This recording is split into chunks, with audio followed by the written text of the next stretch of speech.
Langsung menangis Abu Juhair. Aku sudah lama sekali ingin berjumpa dengan Salih, karena aku pernah mendengar tentang bacaan-bacaan Al-Quranmu.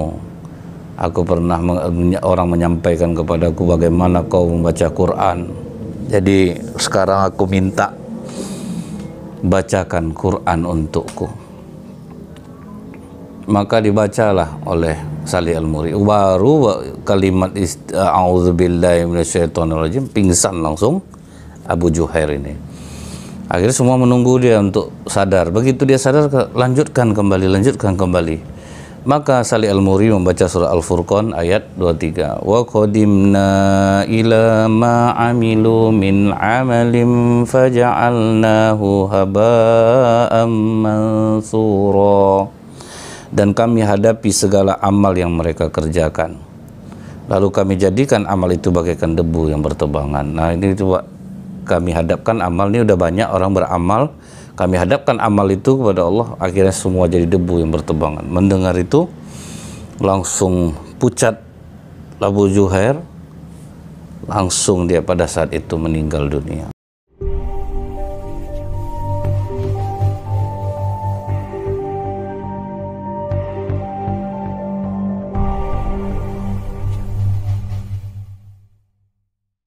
A'udzubillahi minasyaitonirrajim. Bismillahirrahmanirrahim. Assalamualaikum warahmatullahi wabarakatuh.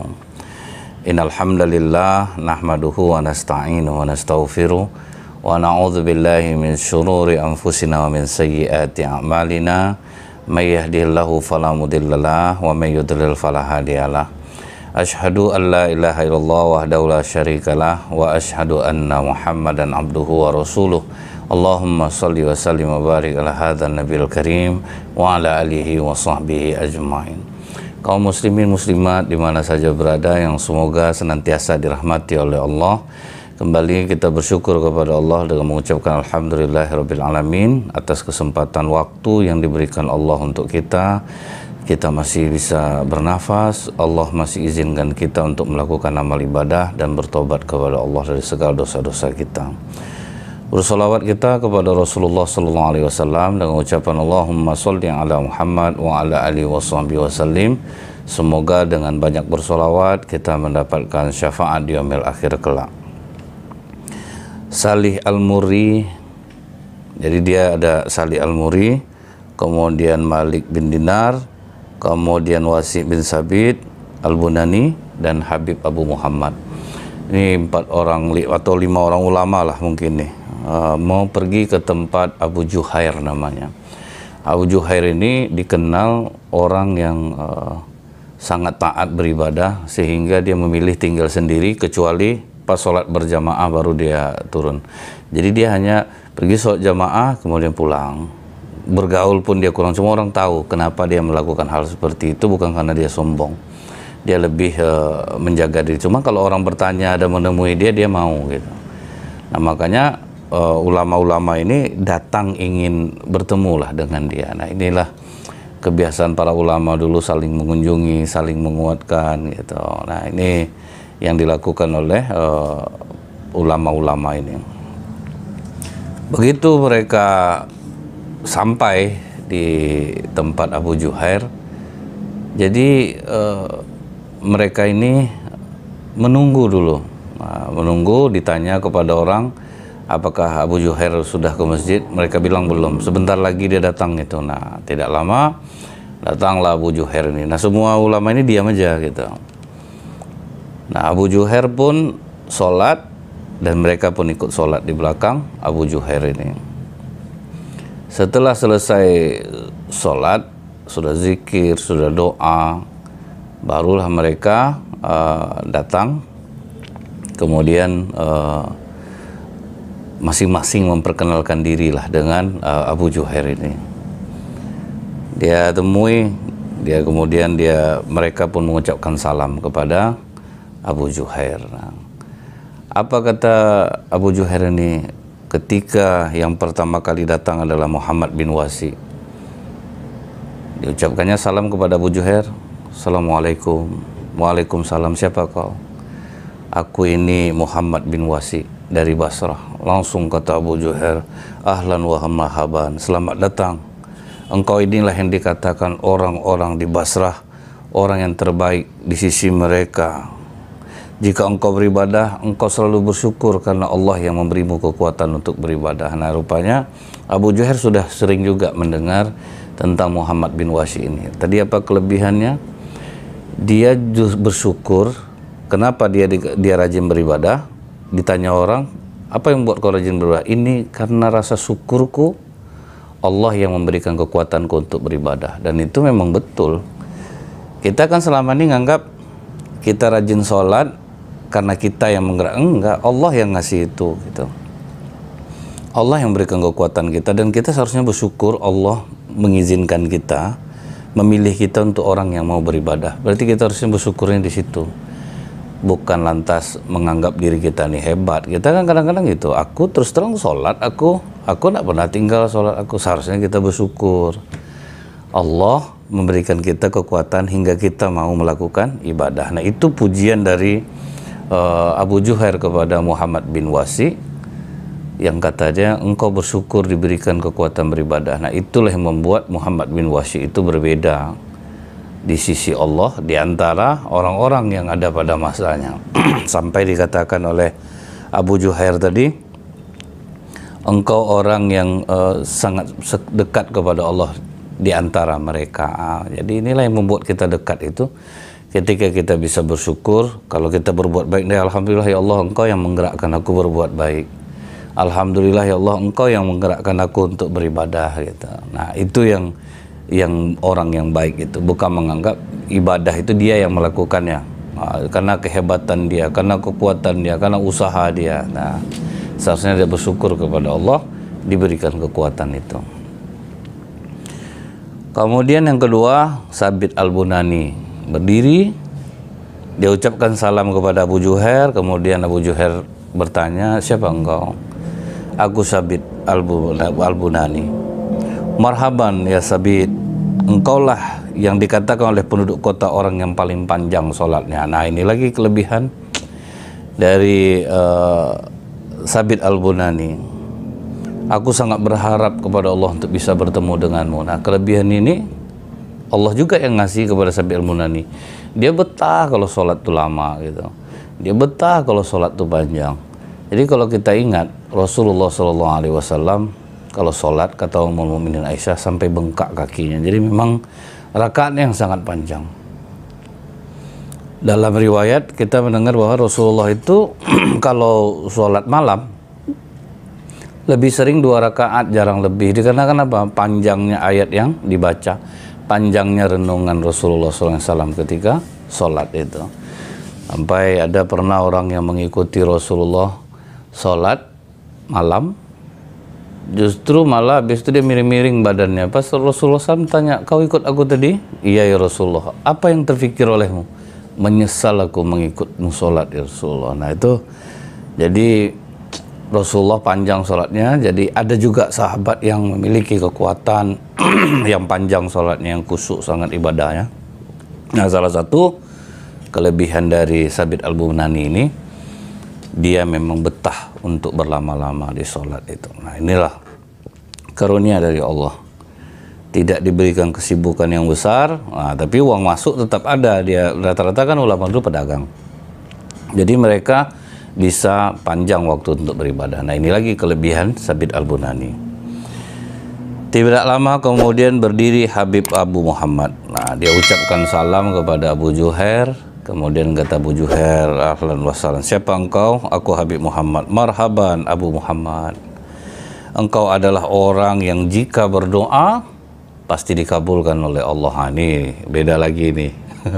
Kalau Abu Muhammad ini kelebihannya, kalau dia berdoa, yang didengar oleh Abu Juhair, orang-orang banyak mengatakan kalau dia berdoa dia dikabulkan oleh Allah.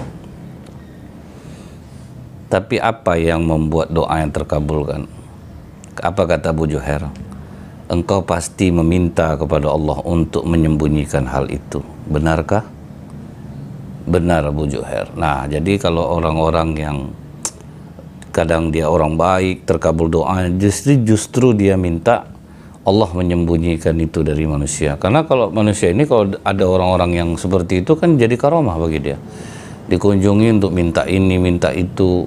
Karena rata-rata permintaan orang-orang awam ini tidak jauh-jauh dari dunia. Minta kaya, minta murah rezeki, minta dapat jodoh.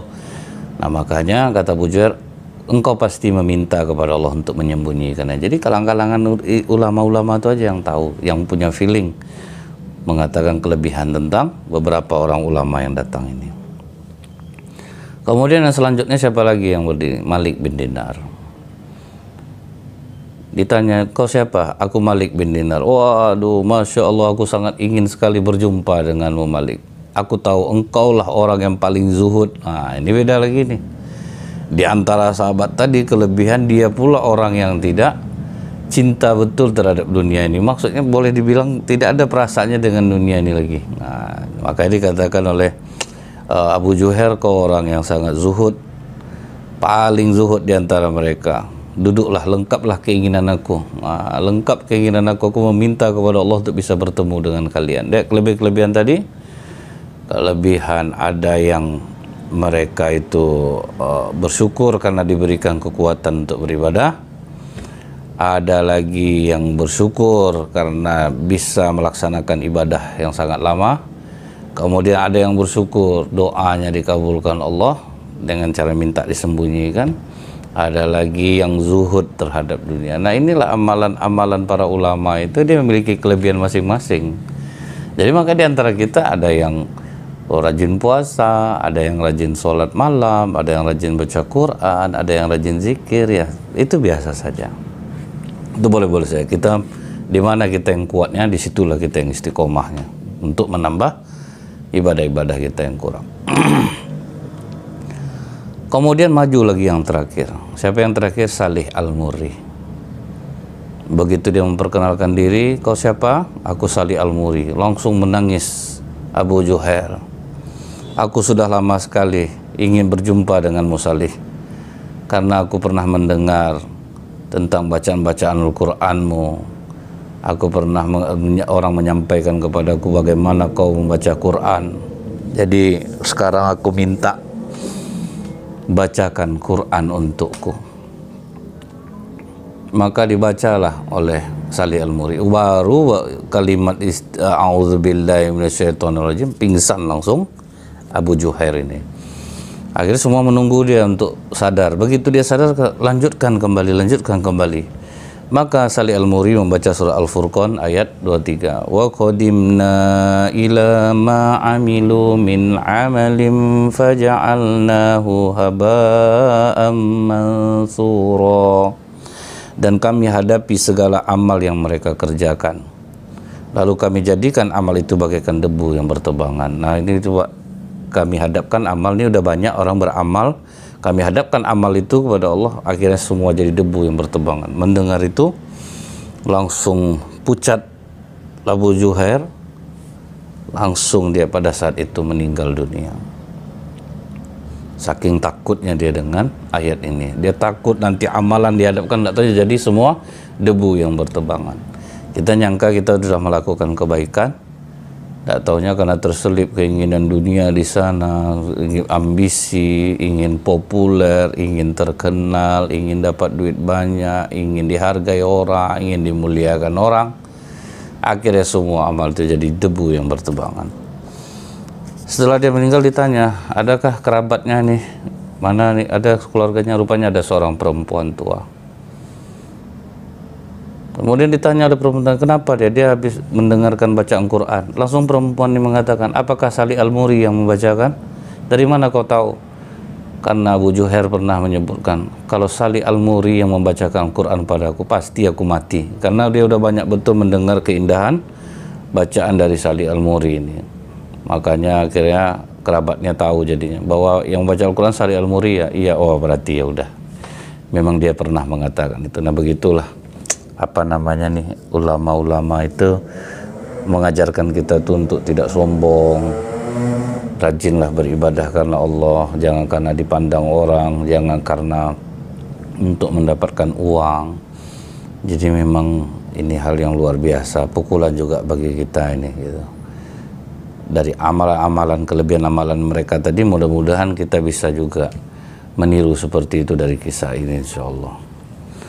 Kemudian yang berikutnya itu, ini adalah tentang anak Harun al-Rasyid. Jadi Harun al-Rasyid ini boleh dibilang presiden lah waktu itu. Abdullah bin Farad, dia ini berkata, aku pernah ingin memperbaiki rumahku. Aku pergi ke masjid untuk mencari tukang yang mengerjakan rumahku. Tapi karena Abdullah bin Farad ini orang yang rajin beribadah, dia pengen juga nyari tukang yang rajin ibadah gitu. Bukan untuk memilih-milih, mungkin karena itu juga pilihannya. Jadi kalau memberikan upah kepada orang yang rajin beribadah ini kan berkah juga untuk kita jadinya. Jadi kita harus membeda-bedakan, tapi memang betul. Kalau kita mendapatkan orang yang bekerja dengan kita, orang yang rajin beribadah, itu akan mempengaruhi kita, gitu. Akan mempengaruhi kehidupan kita juga. Keberkahannya itu pun berbeda. Jadi Abdullah ibn Farad ini tentu dia mencarinya di masjid-masjid. Ada masjid yang sedang diperbaiki, datang dia ke sana. Diperhatikannya ada enggak di antara tukang nih yang pas waktu sholat masuk itu berhenti gitu. Ternyata di satu masjid dia ketemu seorang yang kurus. Setiap azan dia berhenti. Nah, begitu azan pokoknya dia berhenti. Dia siap-siap, bersihin badannya, dia sholat. Dia ada bawa pakaian 2. Habis sholat, dia kerja lagi. Dan dia tidak mau ngomong-ngomong sama kerja. Itu pula tanggung jawab dia. Dia tidak mau cerita. Biasa kalau tukang kan duduk, ngopi dulu, merokok-rokok, lu makin enak, cerita makin lama mulai kerja. Dan kalau dia ini tidak. Karena dia tahu waktu sudah terpotong karena aku sholat, aku tidak mau main-main. Akhirnya tidak bisa bicara dia. Habis makan ya makan, minum langsung kerja, tidak ada ngomong-ngomong. Asar gitu juga. Orang azan siap dia lagi. Setelah dia selesai kerja, ditanyalah ada Abdullah ibn Farad, kau hari apa yang tidak kerja? Hari Sabtu Tuan, sama Minggu. Mau tidak kerja di rumahku, ada yang diperbaiki sedikit? Oh boleh Tuan.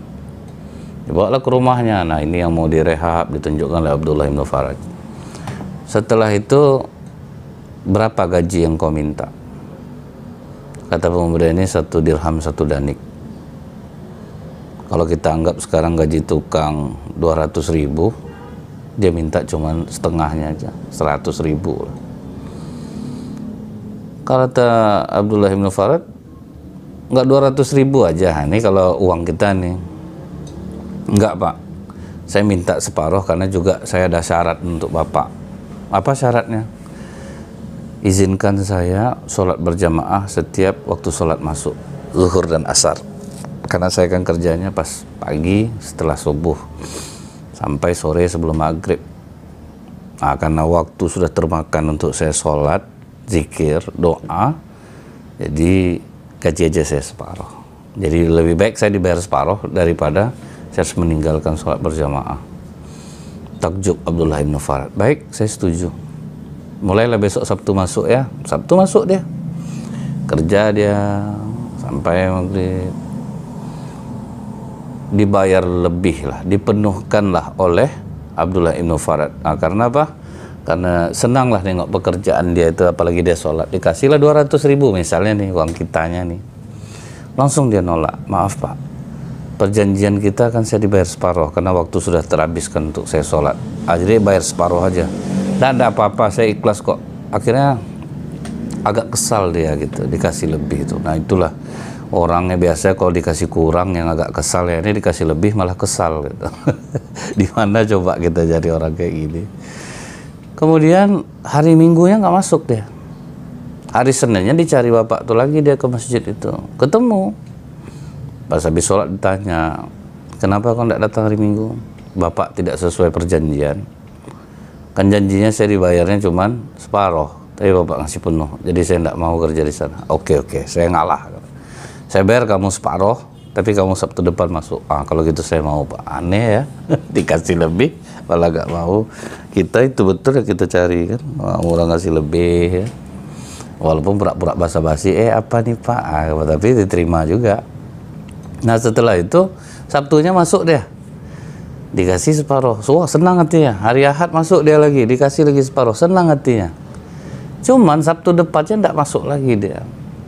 Nah heran lagi kan Abdullah ibn Farad, apalagi kesalahan aku nih, udah pas dikasih penuh, tapi kok kenapa tidak datang juga.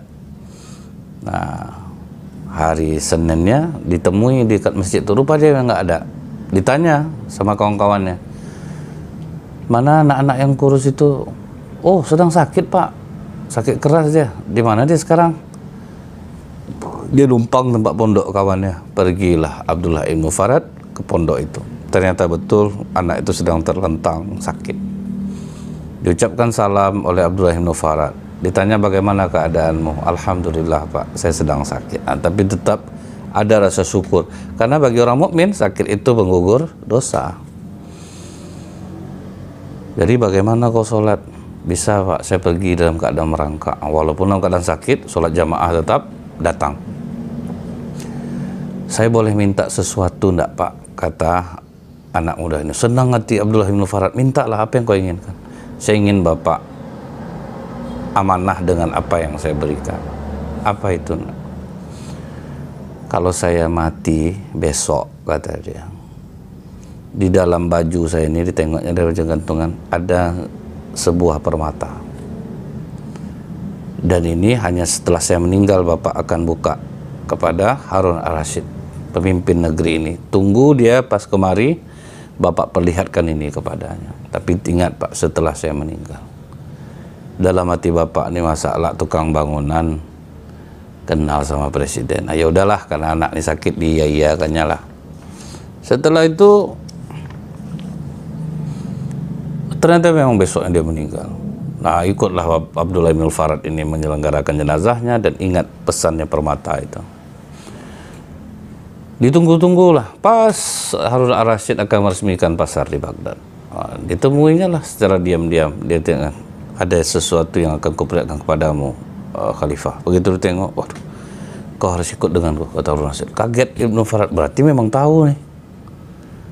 Nah masuk ke dalam ruangan. Begitu masuk ke dalam ruangan, ditanya, di mana anak ini sekarang? Kaget Abdullah bin Farad, kau mengenalnya? Iya, dia adalah anakku. Wah, tambah kagum Abdullah bin Farad. Dia kerja tukang bangunan di sini Tuan. Memang begitulah dia. Aku melahirkan dia, dia lahir di saat aku belum menjadi khalifah. Jadi dia waktu kecilnya itu ada yang mengajarkan dia tentang Al-Quran, ibadah, memang baiklah pengajarannya, sehingga dia tumbuh menjadi anak yang zuhud. Begitu aku dapat amanah jadi presiden ini, jadi khalifah ini, dia minta maaf kepadaku untuk meninggalkan aku. Karena aku sangat sayang kepadanya, aku berikanlah permata ini lewat istriku, agar diberikan kepada anakku ini. Suatu saat mana tahu dia butuh, dia bisa jual. Ternyata dia memang tidak memakainya sama sekali, dan akhirnya permata itu kembali kepadaku. Di mana anak ini sekarang? Dia telah wafat Tuhan. Menangis Harun Ar-Rasyid, tunjukkan aku di mana kuburnya, dan temani aku selama beberapa hari ini untuk berziarah ke kuburnya. Nah itulah datang Harun Ar-Rasyid. Nah begitu orangnya, anak presiden tapi zuhud gitu.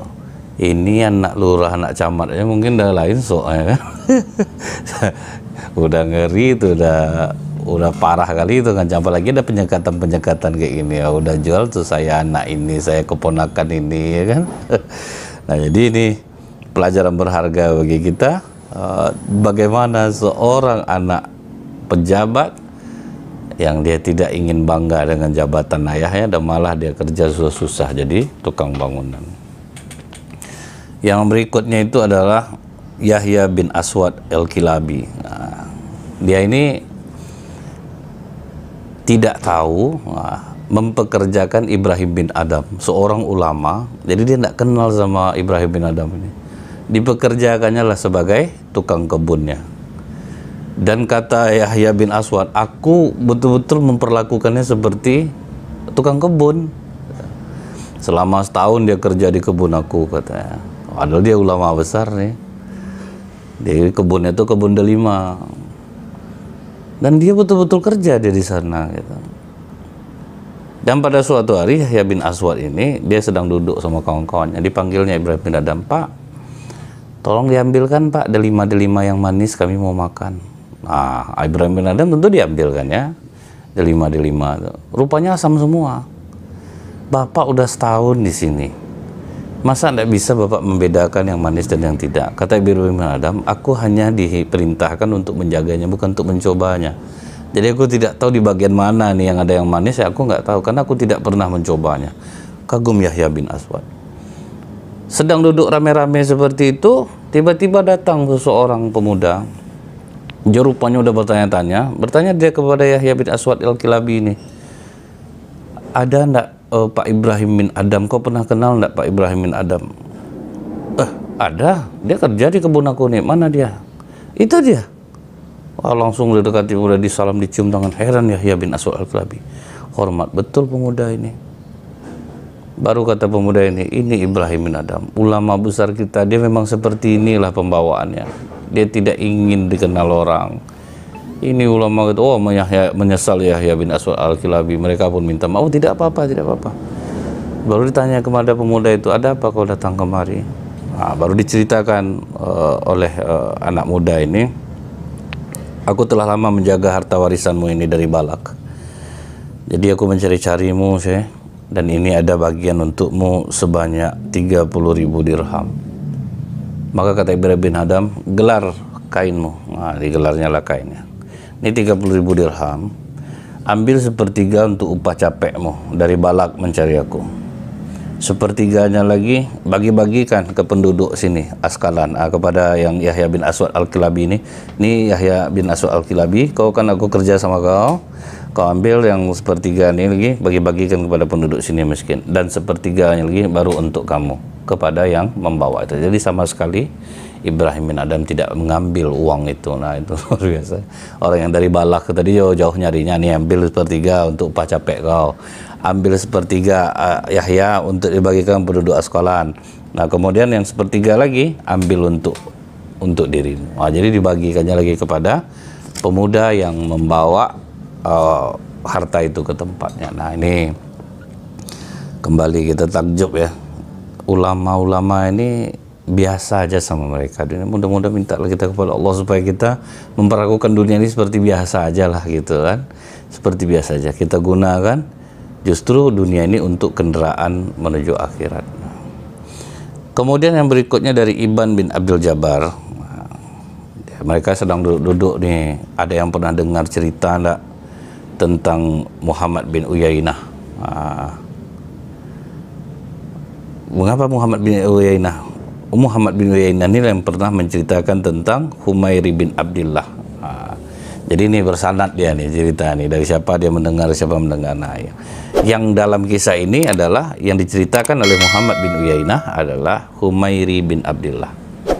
Jadi Humairi bin Abdillah ini dia pernah pergi berburu ke dalam hutan. Sewaktu dia berburu itu seekor ular menegakkan kepalanya. Tapi ular ini justru berbicara gitu. "Selamatkan aku, lindungi aku," kata ular ini. Karena dia seorang yang baik, tidak ada buruk sangkanya sama ular ini. "Dari siapa kau aku lindungi?" "Dari musuhku." "Kemana kau harus berlindung?" "Aku ingin berlindung di dalam perutmu." Karena dia orang baik, dibukanya lah mulutnya. Nah, sembunyilah ular itu dalam perutnya itu. Tidak lama ada orang yang mengejar, mencari. Karena kan memang kalau jin, kan mereka itu berbentuk ular. Kalau dia di dunia ini bisa berbentuk ular atau berbentuk anjing, ya binatang-binatang seperti itu. Kalau jengking yang berbisa lah. Ditanya oleh pemuda ini, "Wahai Syekh, apakah kau melihat seekor ular?" "Aku tidak melihatnya," kata Syekh ini. Pemuda ini berkata, "Alangkah besar sekali ucapanmu. Loh, kenapa kau mengatakan itu kepadaku? Kenapa kau tinggi nadamu kepadaku?" "Ya sudahlah Syekh, anak muda ini tahulah kayaknya Syekh ini menyembunyikannya," gitu. Akhirnya pemuda itu pergi. Setelah pemuda itu pergi, ular ini berkata, "Sekarang aku kasih kau dua pilihan. Aku patuk jantungmu, atau aku potong-potong seluruh ususmu ini sehingga terpotong-potong keluar dari lubang duburmu. Apa kata Syekh Al-Miri? Betul-betul kau telah mendustai aku. Aku berbuat baik kepadamu, kau dustai aku. Agar Syekh Al-Miri berjalan di atas gunung. Dan untuk menjemput kematiannya itu, ya udahlah, dia pasrah. Tiba-tiba datang, dia melihat seorang yang sangat tampan, yang sangat bagus bentuknya. Ditanya oleh Syekh Al-Miri, kau siapa? Aku kebaikanmu, aku amal solehmu. Jadi ketika ular itu mendustaimu, Allah sangat marah. Penduduk langit sangat murka, sehingga Allah mengutus aku untuk menyelamatkanmu. Makanlah ini. Dia kasih makan, dikasih bentuk daun, dimakan oleh Syekh Al-Miri. Kemudian setelah itu mulai terasa sakit perutnya, keluarlah ular itu, justru malah yang terpotong-potong keluarnya dari lubang duburnya. Nah, jadi ketika kita baik, kita mungkin akan dikecewakan. Tapi yakinlah, setiap kebaikan kita itu akan dibalas oleh Allah menjadi kebaikan yang lebih untuk kita terima. Jadi jangan mudah kecewa, kita didustai orang, ditipu orang. Asal kita ridho, kita terima, Allah akan ganti yang jauh lebih baik daripada kita. Itulah pelajaran dari Syekh Al-Miri ini. Nah, mudah-mudahan ini bermanfaat. Lebih kurang saya mohon maaf. Subhanakallahumma bihamdika asyhadu an la ilaha illa anta astaghfiruka wa atubu ilaik. Assalamualaikum warahmatullahi wabarakatuh.